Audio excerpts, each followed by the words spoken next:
Հսկեք ձեր երեխաներին, գոնե մինչև 10 տարեկանը ճիշտ դաստիարակեք։ Դուք գիտեք,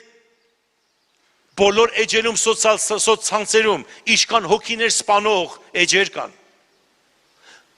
Ձեր երեխաներին ուղղորդեք ճիշտ ճանապարհի վրա։ Հեռախոսը մի վերցեք, գիտեք ամենահեշտ բանն է հեռախոսը ձեռքից վերցնելը։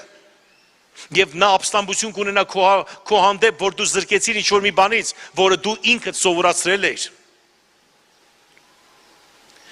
Ես մի մեծարուստ ընկեր ունեմ, եւ նրա երեխաները արդեն 11-12 տարեկան են, եւ գիտեք ինչ, հեռախոս չունեն։ Սովորական հեռախոս է, առանց ինտերնետի, առանց ոչ մի բանի։ Ես ասում եմ, քո երեխաները չեն ապստամբում, որ դու հեռախոս չես առել, ասում եմ, դա ապստամբում են, եթե դու սովորացնում ես, դու ձեռքերից առնում ես, բայց ես իրանց դեռ 6 տարեկանից ասել եմ, 16 տարեկանում նոր ես հեռախոս կառնեմ։ Գիտեք, մարդը ճիշտ ճանապարհը վերցրե։ Եթե երեխան ամբողջ օրը նստած է խաղերի մեջ եւ պարզապես քո դուրը գալիս է,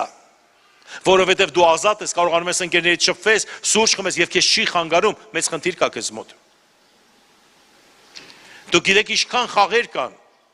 որ պարզապես հոգի սպանող բաներ կան այդ խաղերի մեջ։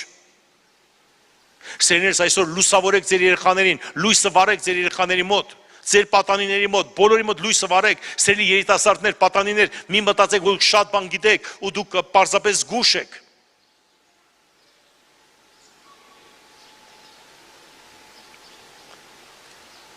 Մեկ անգամ մեկը պատմում էր, մի երազ էր տեսել, պարզապես դա երազ էր,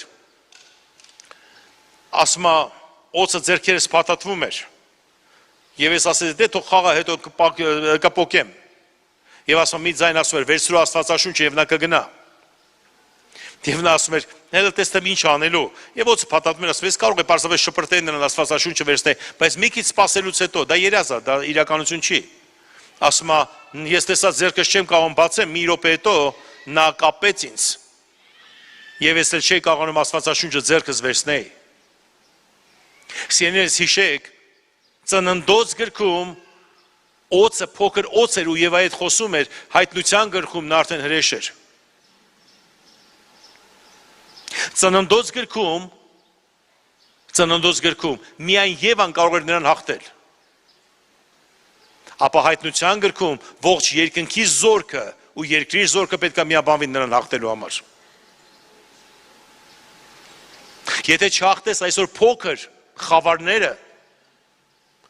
վաղը ողջ երկնային զորքն է պետք որպեսզի գա եւ դուք հաղթեք։